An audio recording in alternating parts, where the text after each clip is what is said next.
আজকে বানাবো সজনা ডাঁটা দিয়ে সর্ষে দিয়ে, সজনা ডাঁটা, টমেটো, আলু।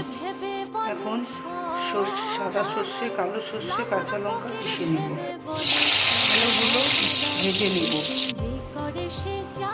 কড়াতে ফোড়ন দিয়ে দেব। এখন সজনা ডাঁটা দিয়ে দিলাম, হলুদ, লবণ, সর্ষে বাটা,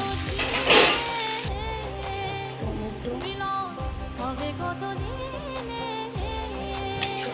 দিয়ে একটু নাড়া দিয়ে প্রেসার কুকারে একটা সিটি দিব হালকা। আলুটা দিয়ে দিলাম, তারপরে একটু গুড় দিলাম। চিনিটা খাওয়া ভালো না তো, তাই গুড় দিই টেস্টের জন্য। একটু জল দিয়ে দিব সিদ্ধ হওয়ার জন্য।